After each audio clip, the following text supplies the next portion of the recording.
I grew up in a church, in a family, so I knew that each and every one of us has an obligation to make a contribution to society.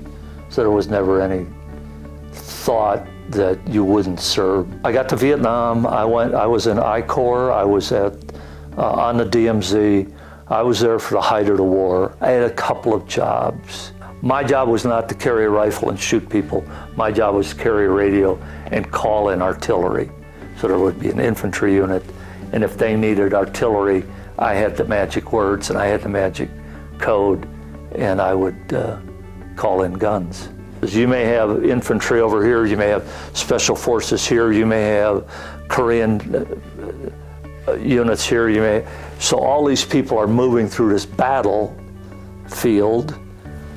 Somebody has to contact all these commanding officers, make sure that they're not moving into where you're shooting. So your job is to overwhelm the enemy, and it's easier if you have artillery. Now, our infantry unit, we were the eyes and ears of the 1st Cavalry Division.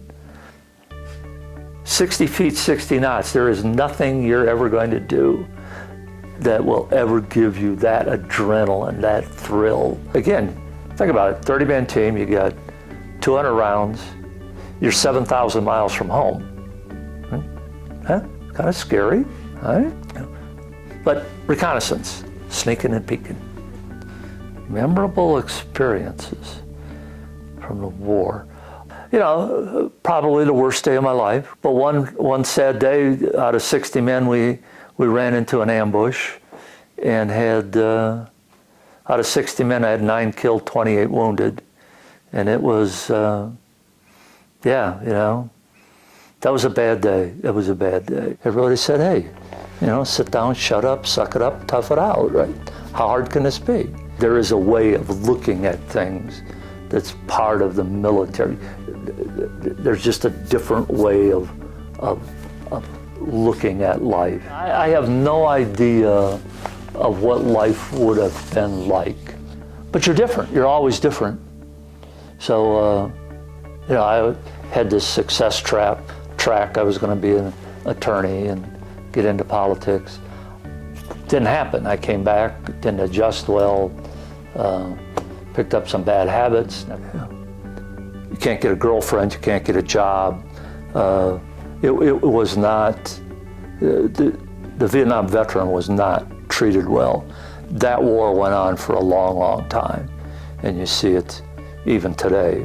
So after many, many years of getting beat up for being a veteran, we had the VFW leads the parade in Vail, and I got to present the American flag to President Jerry Ford. I am adjusting to this day. I think I'm more resilient, I'm more tough.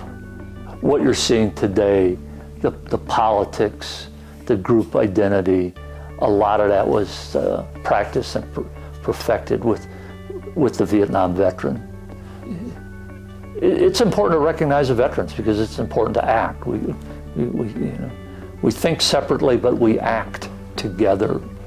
You know, the school, it's acting together. Voting, acting together. You know, recognize that the veteran has taken some time to become and fulfill that obligation,